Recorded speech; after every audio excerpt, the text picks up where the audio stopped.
Good afternoon. How are we all? I haven't done one of these in a long time, so thought I'd do one, catch up with a few people, and also give a bit of a thoughts about tomorrow's game. Really excited, really nervous. Hope you're all well in Twitter world and Periscope world. Like I said, I haven't done one of these for a while, so I'm a bit out of touch with everybody. Shit in it, yeah, absolutely. I'm a bit nervous as well. I won't be going to the game. I'll be watching it at home on TV. Score prediction 3-1. Do you know what? I tweeted it earlier on. I'm feeling really confident about tomorrow's game. Obviously nervous because they're so unpredictable, these North London derbies. No one can ever sort of really predict. Form means absolutely nothing. Spurs had a really tough game in the Champions League in midweek. We're on a bit of a good streak, but you can never really tell in a North London derby how things can go. And we've seen in North London derbies in the past, red cards have an impact in the game. I remember a North London derby when Adebayor got sent off, and things like that. Coquelin got sent off last season. So it's really important that the atmosphere doesn't get to the players. Players have got to stay focused and that no silliness, no red cards, because they can have a real impact on the game. So I'm really confident about tomorrow. Nervous, of course, but confident. And I honestly believe that we can win this game and turn them over. Spurs undefeated in the league, decent form in the league. In the Champions League, we've seen at Wembley, they're not playing particularly well, but Arsenal are on form. It's going to be a tough game, but I'm really confident that we're going to win, and I predict a 3-0 win to the Arsenal. But like I said, it's the fans have got to play their part. We've got to turn it up. We've got to turn the volume up. If we go a goal down, we can't be complacent. We can't be turning on the players, and the fans have got to be focused. And for me, the key area is going to be the centre midfield. So I'll be really interested to see who we play in centre midfield. Obviously, Aaron Ramsey's back. He played on the right last week and he struggled. We're going to have Coquelin possibly playing in midfield, but who's Coquelin going to be playing against? El Neni, Xhaka, Santi Cazorla is going to be back. So it's a really important decision for Arsene Wenger to make. It's going to be a key battle, that centre midfield. Around the pitch, Hector Bellerin, hopefully he's back. I've seen a couple of reports about Hector that he's back in training. I think he's a key player for us now, Hector. Cole Jenkinson's played in midweek and it was his first game back in a long time, and he looked well out of form. But Hector Bellerin's a very important player for us. It'd be good to see him back. Obviously we've got Koscielny and Mustafi, centre of defence, look solid. Monreal, hopefully Monreal is going to play. He's a key player for us, and we've seen with Kieran Gibbs, he's so erratic. Kieran Gibbs, 1 minute he's brilliant, next minute he's quite poor. He had a particularly poor game in midweek in the Champions League, but in the league over the last couple of weeks, I thought Kieran Gibbs has played quite well. But for me, if Monreal's fit, then Monreal has to start. Who do we start on the left? This is going to be another $1 million question. Arsene Wenger's going to have to make a selection. Does he play Giroud up front, who's looked particularly good in the last couple of weeks, and does he move Alexis Sanchez to the left? Does he play Iwobi? Does he play the Ox, who's been playing well? Arsene Wenger's got some really big decisions to make in his selection. Me personally, in this particular game, because obviously it's the Spurs and it's going to be a bit more physical, I would start Alexis Sanchez out on the left and I'll play Giroud up front, and if Theo Walcott's played, I'll play Theo on the right. So it's Arsene's got big decisions to make, and I wouldn't like to be in his shoes. But it's going to be some key battles across, really key battles across. I mean, the Ox and the Iwobi, that gentleman's just said it, they've both been playing really well lately, but I just feel in this particular game, I think Alexis will be better on that left, Theo on that right. You've got your pace on your flanks, and you've got Giroud up front, who's going to be a bit more sort of, he's a bit more sort of physical, isn't he, in these big games? He can hold the ball up a bit more. So, possession is going to be key as well in these games. So, let's see. But I think whoever wears the shirt tomorrow, they're gonna know how much it means to us fans. It's the bragging rights for the fans. It's we've all got fans, Spurs fans, our friends, family. If we lose tomorrow, they're going to be picking up the phone and they're going to be giving it. Yeah, we're the new kings of North London, etc. They've been saying that for years. But it's bragging rights. It's the North London derby. For me, it's the biggest game of the season. So I'm really looking forward to it. I cannot stand Tottenham Hotspur. You know, I hate Tottenham Hotspur for everything that they stand for. I hate the club. I hate the fans.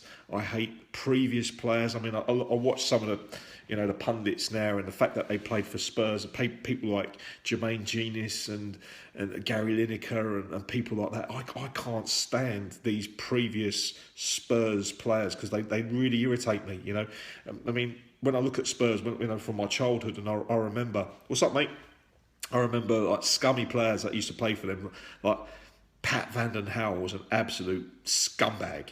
Graham Roberts, Mickey Hazard, Gary Mabbott, Garth Crooks, Steve Sedgley, Justin Edinburgh. I feel sick even saying their names. They were just pure vile scumbags. Fuckface wankers. I can't handle Spurs. I can't handle the players. I can't handle their badge. The previous managers, like people like Pleats, and who was that scumbag with the mullet? What was his fucking name?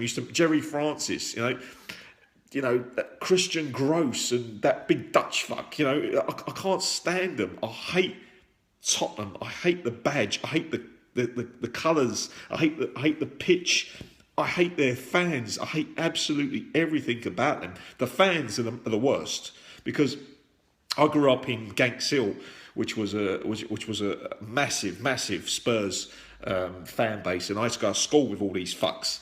And whenever they used to beat us, it was like, they used to, excuse me, hay fever.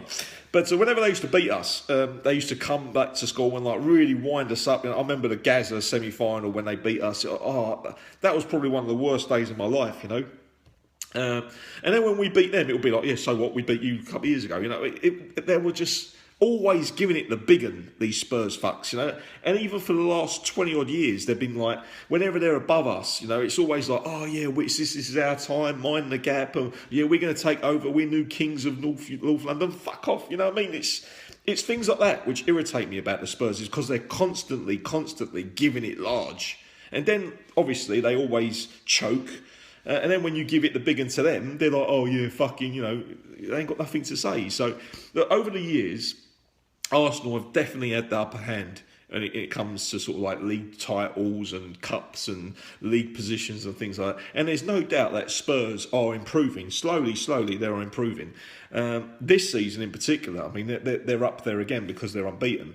But we all know that Spurs are going to choke. We all know that Spurs are going to bottle it, because it's within their nature. It's within their blood. It's ingrained into them that Spurs bottle it.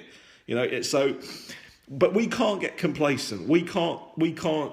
It's never a gimme that we're going to finish above Spurs. It's never a gimme that we're going to beat them. So we just got to go in there with the right attitude. Hopefully we can win, and then hopefully we can have the bragging rights one where we can all give it large on Twitter, all phone up our friends and families and say, ha ha ha, fuck off you Spurs. So that's it. I'm really looking forward to it. Harry Kane, I don't know if he's fit or not, but there's all talks that he's going to be on the bench. Let's see what happens. Let's see what happens, eh? Let's see. I mean, hopefully it's going to be a win, and we can enjoy it and savour it. Don't know what's happening with Santi Cazorla. There's talk that he's injured, he might not play, but let's see. Let's see. It should be good. I'm really looking forward to it. Mesut Ozil at the moment. I mean, that gentleman's just mentioned. Clive Allen. Oh, can't stand him. Theo hopefully back. But let's just take a second to talk about Mesut Ozil, because it's been a week when Mesut obviously scored that magical goal in midweek. Now I remember when Dennis Bergkamp signed for Arsenal. He signed for us. It was up there with one of the world's best players. It was world famous Dennis Bergkamp when we signed him, and so was Mesut Ozil. But one thing Dennis Bergkamp did at Arsenal is that he went on to that next level. I mean, he was a great player when we signed him, but he went up on that next level at Arsenal and he became something even better. Mesut Ozil, don't get me wrong, was a fantastic player before he came to Arsenal. But at Arsenal at the moment, the spell that he's out in at the moment, Mesut Ozil is probably in the form of his life and playing the most amazing football that he's ever played. And long may this continue. I mean, there's a number of people that doubted Mesut Ozil when we signed him. We paid a lot of money for him, but now he's proving a lot of people wrong. And long may this continue. He seems to have got this fire in his belly. He seems a lot more happy. He's playing with a smile on his face. He's scoring some goals. That goal that he scored the other day was probably up there within the top 10 goals I've ever seen. It was so composed. So much technique. He's a brilliant football player, and like that gentleman just said, never doubted him. There's been a number of debates about Mesut Ozil. Is he going to sign a new contract? Is he not? Listen, in life, okay, you've got to appreciate what you've got, because you look back at life in sometimes and you don't actually realise how good things were. It's like the time I had hair.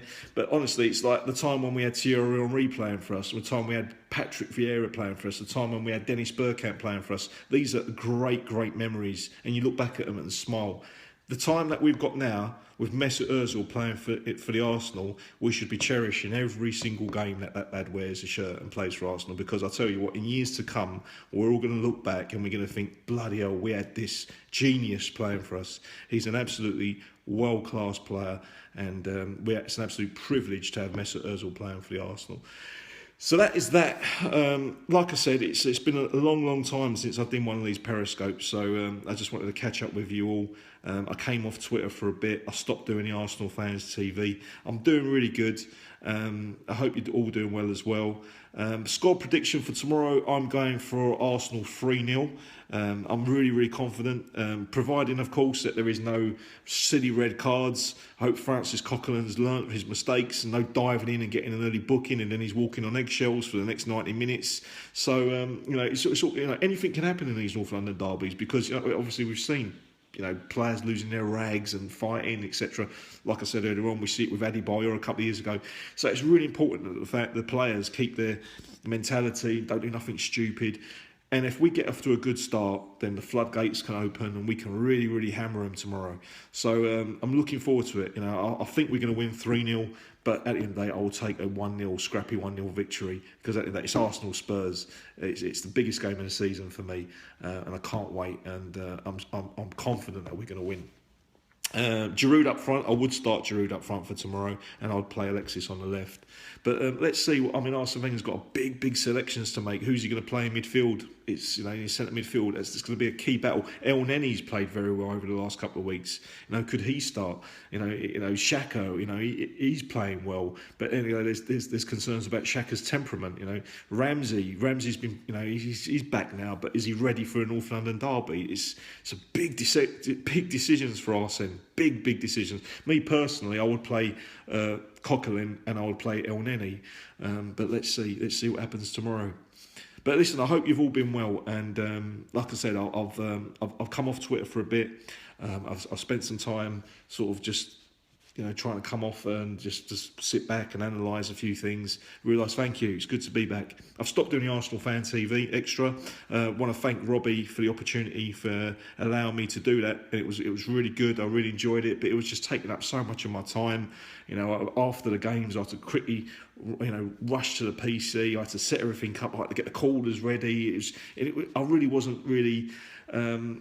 It was taking up so much of my time, but I really enjoyed it, and it was really nice to speak to Arsenal fans from, I spoke to Arsenal fans from Carolina, from the West Indies, from Nigeria, from Dubai, and it was really good whilst it lasted. And who knows, maybe in the future I'll do something like that again, but at the moment it was just taking up a little bit too much of my time, and I really wanted to spend some more time with my family on the weekend and things like that. So I apologise if I've upset anybody. Stop doing the Arsenal Fans TV, but I've got to get my priorities right, and my priorities will always be my family.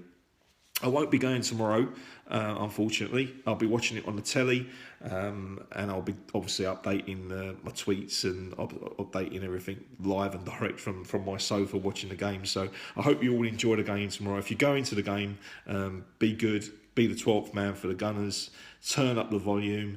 Let's make it a cauldron, and hopefully we can get the three points. My final score prediction, I'll say again, is Arsenal 3, Spurs 0. But anything can happen in these North London derbies. I see someone's going for a 3-1. I honestly believe, like we did against Chelsea and like we did against United last season, if we can get an early goal tomorrow, then the floodgates can open and we can absolutely hammer them. But North London derbies are so unpredictable. I'll take a 1-0. But listen, it's really nice to come on here again. It's really nice to engage with some of you guys on Twitter again. I hope you all can keep them well, honestly. And it's good to see the Arsenal doing well. Arsene Wenger's proving a lot of people wrong. Theo Walcott's proving a lot of people wrong.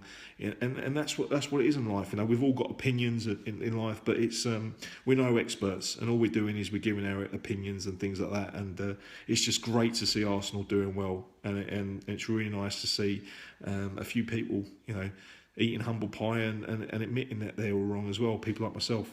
But this is life, and the most important thing is the Arsenal. So let's hope we can get the 3 points tomorrow. Let's hope it's a big win, and let's hope we can get those bragging rights. And until I speak with you lot again, until we speak after the game probably, enjoy your weekend, and God bless you all. And come on, you Gunners. Speak to you soon, guys. Bye-bye.